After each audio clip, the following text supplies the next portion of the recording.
Welcome back to another episode of Bleav in the Broncos on the Bleav Network, sponsored by Bet Online. I am your host, Patrick Chiotti, and I'm back with another episode. The Broncos, unfortunately, drop one in Baltimore, 41-10. My apologies for no pregame episode last week.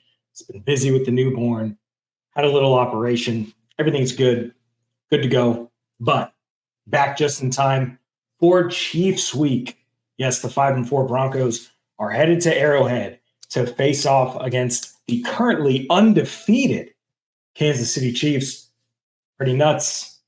Chiefs have not been playing like they're 8-0, but the record says so. They're 8-0. This is going to be an exciting matchup. I've been looking forward to this matchup pretty much the whole season. Seeing how this Broncos defense has been playing up until this point, seeing how Bo Nix is coming along, it's making this game pretty exciting. When we looked at this game earlier in the season, this was one of those ones that was like, oh man, this might be an onslaught. And it could still be. It could still be, considering what Baltimore was able to do to us. But like I said, Kansas City has not exactly been playing their best ball. Patrick Mahomes has not been playing like one of the top quarterbacks in the league. And he's been playing around with fire a little bit, but the trade for DeAndre Hopkins has been proving to be beneficial. The more that they can get Xavier Worthy involved in the passing offense, that'll be huge. Travis Kelce had a big game on Monday against the Buccaneers.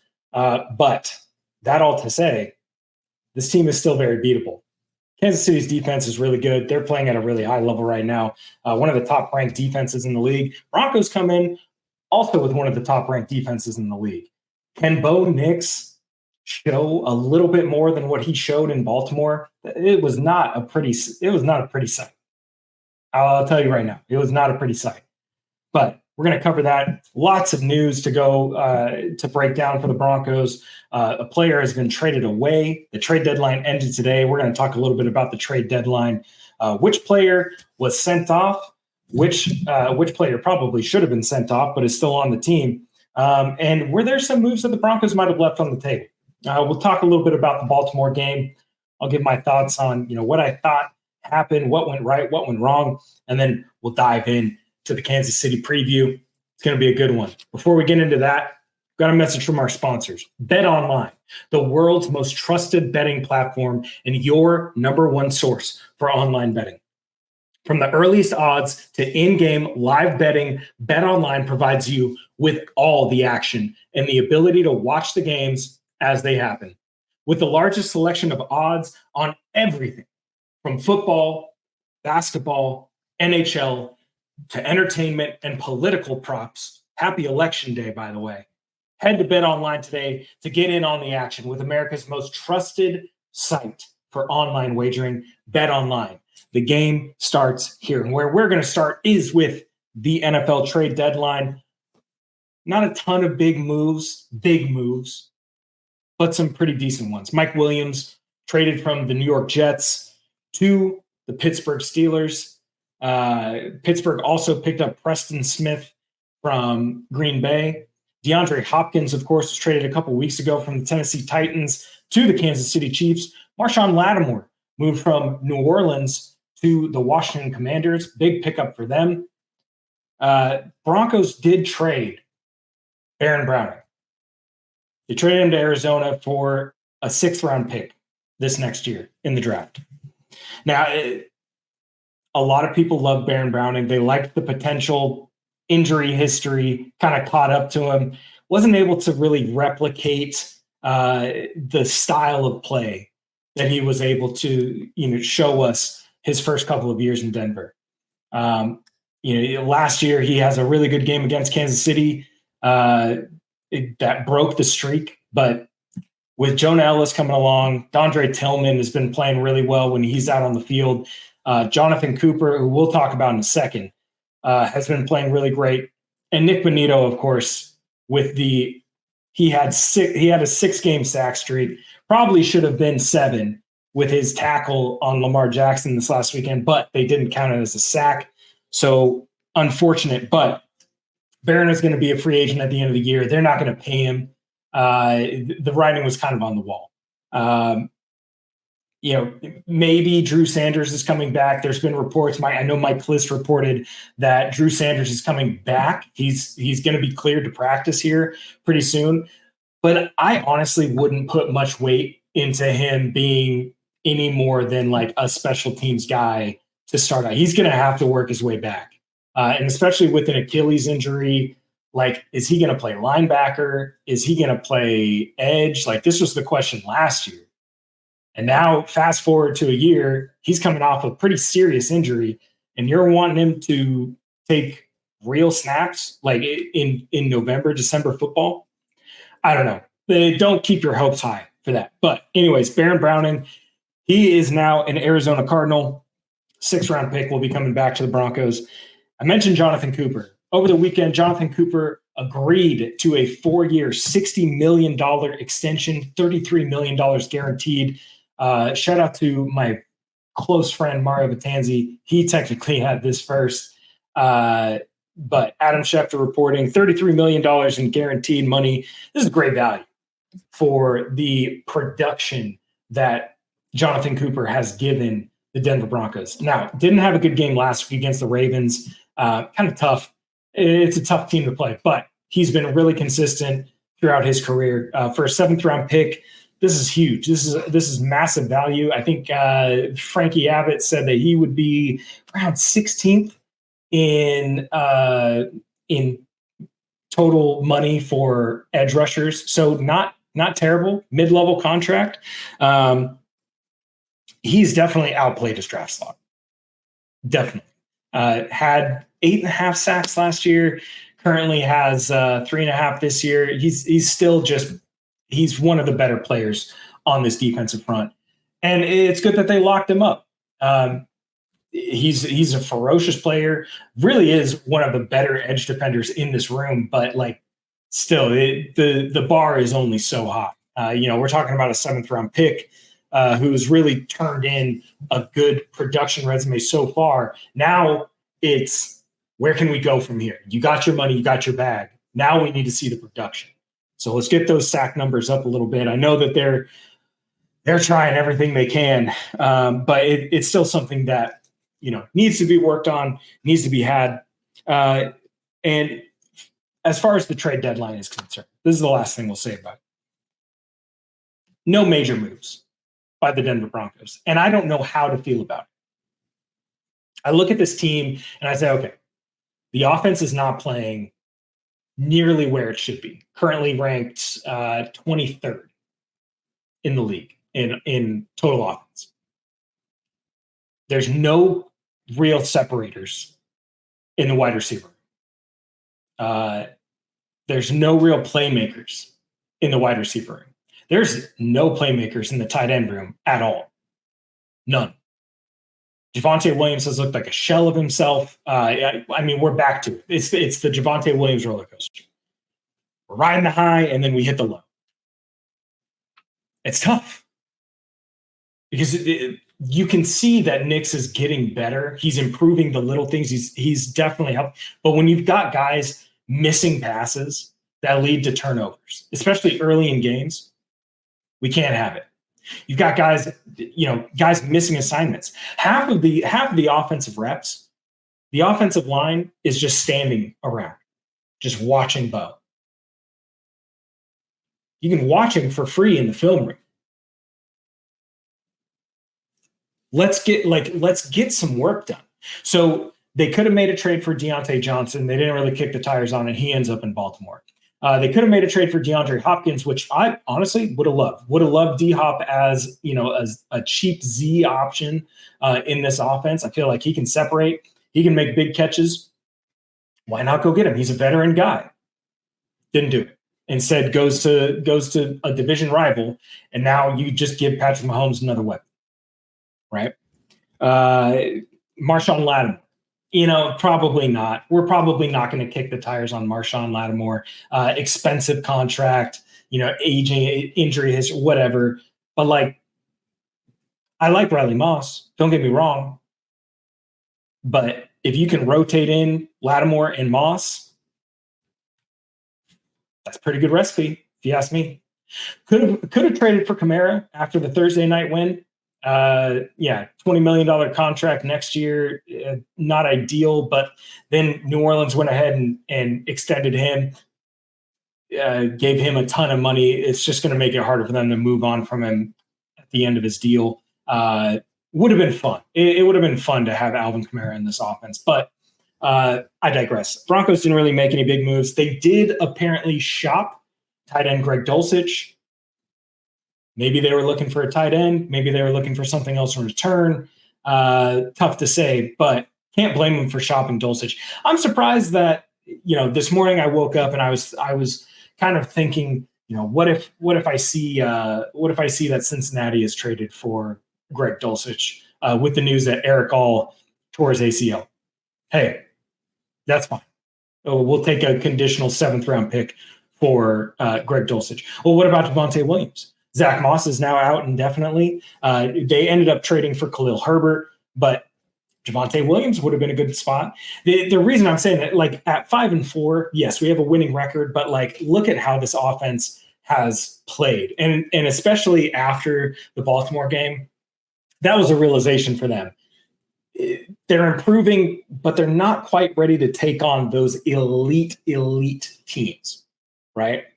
And that is Baltimore, Kansas City, Detroit. They're just not ready.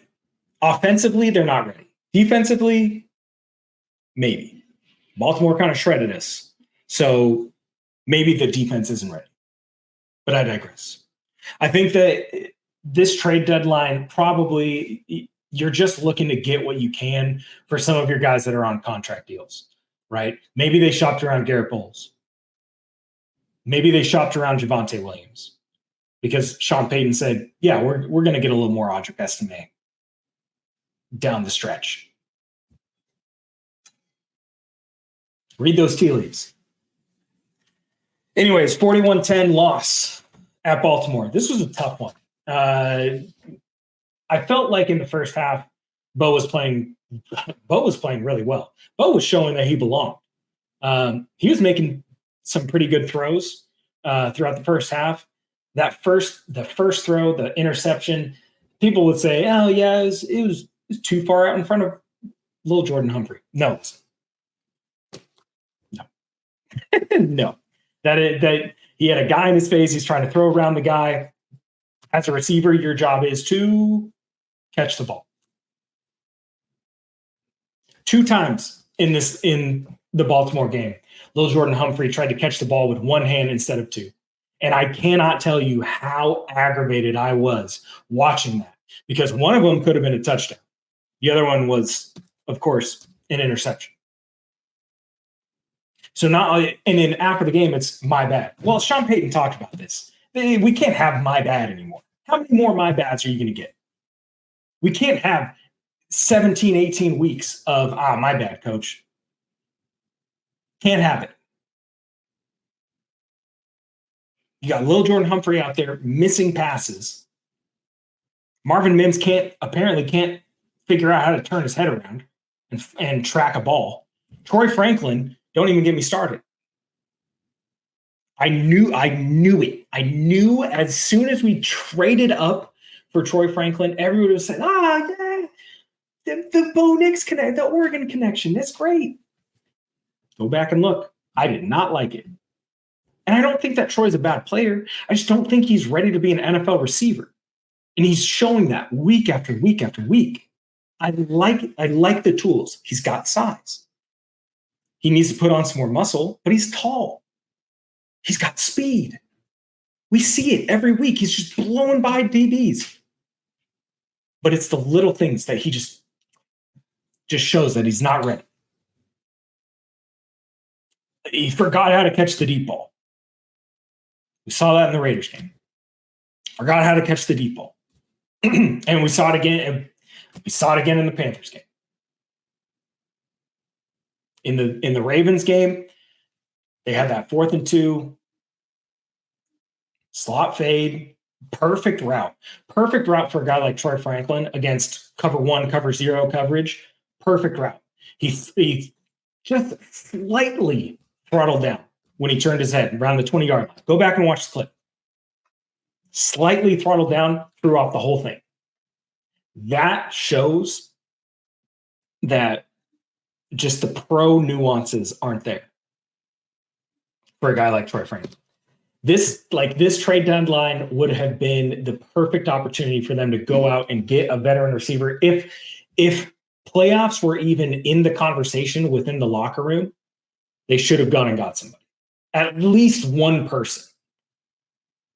Somebody who can separate, somebody who can run routes. Well, they didn't do it. Looking over some of my notes, the defense looked absolutely outmatched versus Lamar. That dude's an alien. He's the best freaking quarterback in the league right now. I don't care what anybody says. He has just year after year been disrespected by the media. Oh, how could this guy win an MVP? He's so inaccurate. Can't do it all. Can't win in the playoffs. This dude is a freak. And the league messed around and gave him a pro style offense where he's now having to make, he's now actually having to make reads. I don't know what Greg Roman was doing with him, but it certainly wasn't as good as this. Todd Monken, hey, hats off to you. I thought that this was a scary match to begin with, and it's just proving it. And they're going to get better. Yeah, having Derrick Henry in that offense is just unfair. It really is. Lamar threw 19 times in that game. 19 times, 23 dropbacks. Crazy. Broncos blitzed Lamar 39.1% of the time. Zay Flowers just absolutely carved it up. Another one of my draft crushes. Wide receiver 1 Hive. Zay Flowers. Love that dude. Made the Broncos secondary look silly. But why wouldn't you just put Pat Surtain? Not in the game plan. They moved him around way too much. Would have caused way too many issues. And you know what? The Broncos struggled to create pressure on Lamar, I feel like. Numbers say otherwise, but 0 quarterback hits, 1 sack on the day. You got to be able to get to Lamar. Offense looked decent at first, but fizzled out. And the reason that they fizzled out, there was a point, Bo Nix comes off the field, it's 17-10 Baltimore. Okay, not bad. Even if they go up 2 scores, not terrible. That's still a 14-point game. Still a 10-point game, whichever one it is. By the time Bo Nix got back on the field in that game, it was 31-10. Your whole game plan, from a coaching perspective, your whole game plan, out the window, gone. Get rid of it. Now we're in desperation. Now we just got to figure out, all right, which play works against this? I don't know. Let's get some points. Let's get some yards. Let's get some points. Let's make this game look respectable. Bo regressed in the second half. He was making some really bad decisions. Specifically one where Frankie Abbott posted this, but they ran a similar play that they had run in the red zone. It was a little fake, fake boot. And Bo is rolling to the right, and he's looking. He could have hit Javonte quick and didn't. Could have worked back to Nate Adkins, who's coming across the back of the end zone. Didn't. Could have had Lil Jordan Humphrey. Was diagonal away. And this is after the big throw that Bo Nix had to Javonte Williams when Javonte's in the middle of the field and Bo's rolling to his right, throws across his body, which you're never supposed to do. Right? Big game. Same exact thing in the red zone, couldn't do it. We're seeing regression. That's not good.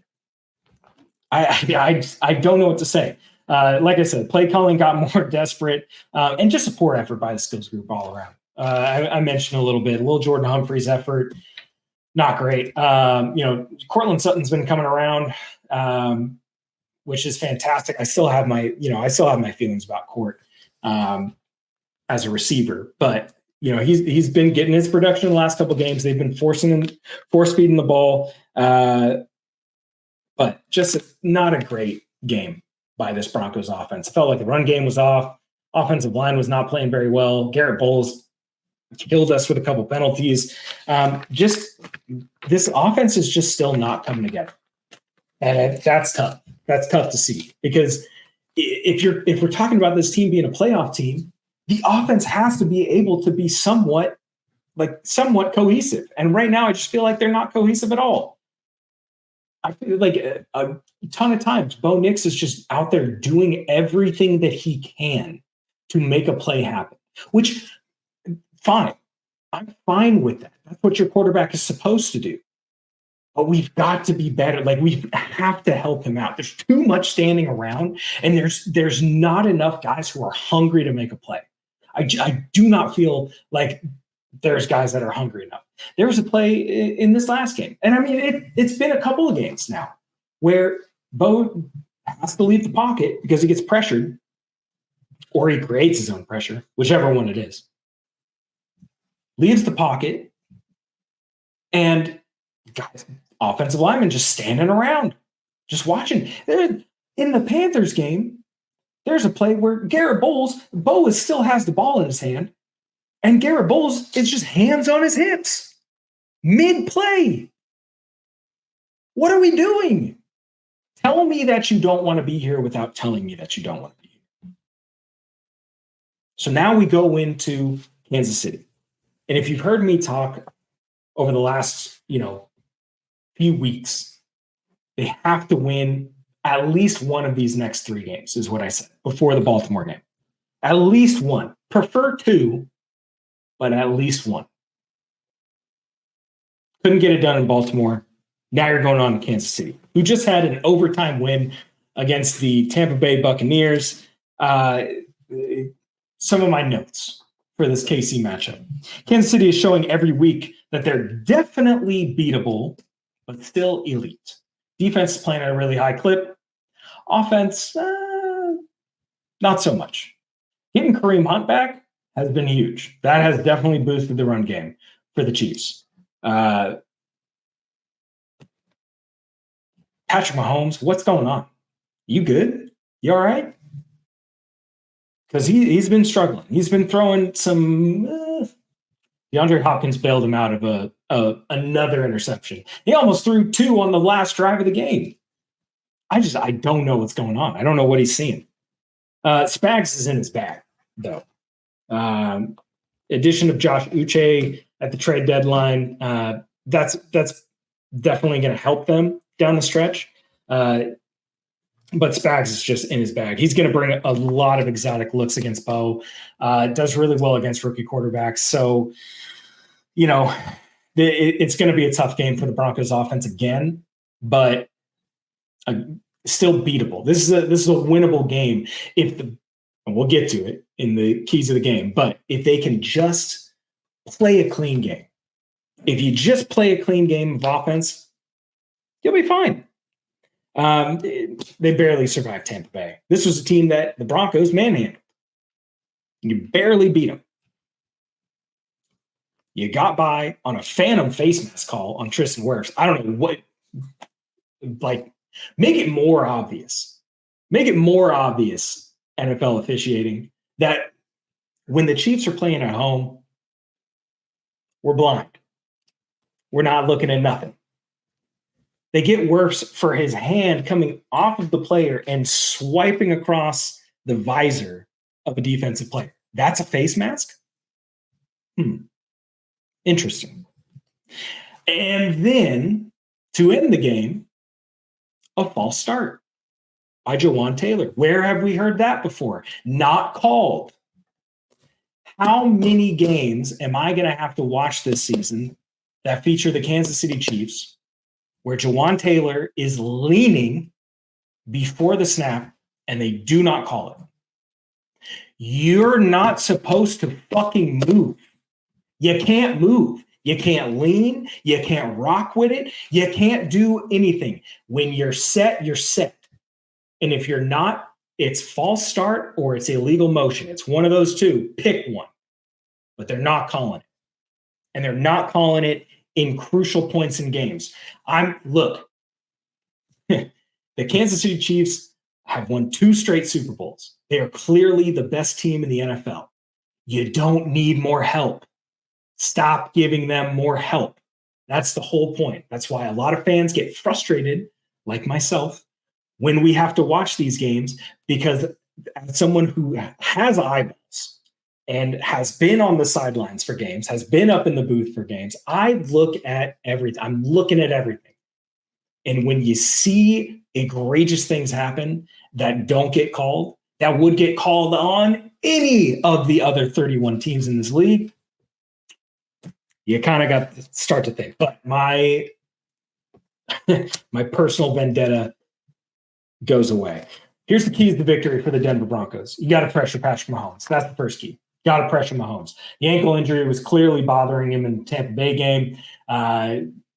Looked rough a couple of times, stumbled after handoffs at some points. That's not good for business. He doesn't typically get pressured, though. Only 26.3% pressure percentage this season, second lowest blitz percentage in the league, and for good reason. He's 27 for 58 when he's pressured, 40 for 55 when he's blitzed. He's one of the best quarterbacks in the league, facing pressure and blitz looks, but you're still going to have to put pressure on him. Vance Joseph was able to do this last year with some exotic looks. He was able to keep him in the pocket. I fully expect Zach Allen to really push that interior pocket. Expect John Franklin Myers to be playing some inside. I hope DJ Jones is healthy for this game because he would be huge on the interior, especially with Kareem Hunt playing the way that he's playing. This run defense, the Broncos' run defense is one of the best in the league. Despite the game against Baltimore last week, by the way, Derrick Henry, his first career touchdown against the Denver Broncos is his 100th career touchdown. That's pretty crazy. Took him 5 games against Denver to score a touchdown. Second key to the game, have to play mistake-free football on offense. The Denver Broncos cannot continue to start slow on offense, especially against the Kansas City Chiefs. Early turnovers are going to kill momentum. They're going to kill the game plans. And the red zone efficiency absolutely has to get better. I put out a tweet today. Broncos currently have the second worst red zone percentage. Actually, let's pull this up really quick. The Denver Broncos, the Denver Broncos currently have the second worst fourth down conversion percentage, and the 8th worst red zone percentage in the league. Have to be able to convert. We have to get better in the red zone. Kansas City defense is elite, though. They are very elite. Time to throw right now, 6th best in the league, 2.72 seconds, but only 17 sacks, which is 6th least in the league. They're putting pressure on quarterbacks, but they're not finishing. Chris Jones, I fully expect Chris Jones, Quinn Minor is going to be a battle for the ages. Second-year center Alex Forsythe is going to have his hands full for sure. Last key of the game, attack this defense where it struggles. This is an elite defense. They're going to bring lots of good looks, but they're 10th in the league. I was doing some digging. They're really good against intermediate passes, really good against deep passes, but they're 10th in the league in short pass yards per game. Third downs, Spags is bringing heat on 40.8% of third downs. One of the top in the league. Broncos pass the ball 74.8% of the time on third down. You know they're going to throw it, especially if it's third and forever, like they have been in. And we know that Kansas City is going to blitz. So you better come correct. You better come correct on third down. If I'm Sean Payton, I'm saying, hey, look, offense, we got to be able to work our underneath stuff. So probably what we're going to see in this game is some more of the RPO game, open and back up. Go back and look at what they did against Carolina. Go back and look at what they did against Vegas. Some more of those. RPO slant, bubble concepts, anything to just get the ball out quick, but in the short range. Work underneath, get to third and manageable. We have to be able to get to at least 3rd and 4. If we can get to 3rd and 4, perfect. A 4-down territory almost every time, I guess, even though we have the second worst 4th down conversion percentage in the league. Stick with the run game. I don't care how bad it's going to be. This is one of the top. Denver's run defense is literally one slot ahead of Kansas City's. This is going to be a tough run game for the Denver Broncos, but stick to it. Got to be able to run the ball outside. I don't feel like they've been very productive at running the ball outside, but that's where it's going to have to go because you can't run it inside unless you're going to run behind Quinn, but got to be able to. Teams aren't running the ball inside on the Chiefs. They're running outside and they're attacking. Look at what the Bucks did to the Chiefs. They ran a lot. They were running wing T concepts out there, and it was working. Take a page out of that book. Prediction. I hate predictions. Y'all know this. I'm going to say 31-10 Chiefs, unfortunately. I don't. If Patrick Mahomes is healthy and this offense is playing at the level that it has been, it's going to be tough for the Broncos to score points in this game against a really, really good defense. You're going to have to play perfect football, and they haven't played a game this season of perfect football. Even the Carolina game, not perfect football. Give me one game. If this is the one game of perfect football that the Denver Broncos play up until this point in the season, I'm happy with it. But for right now, I'm going to say 31-10 Chiefs. They go to 9-0. Denver goes to 500. And then they go back home to face the Atlanta Falcons. Justin Simmons' return game? We'll see. Thanks so much for listening. Thanks so much for subscribing. If you like the show, make sure you subscribe to it on whatever platform you're listening to us on. Make sure that you leave a 5-star review if you like the show. If you don't, message me directly. Tell me how I can fix it, and I'll do my best.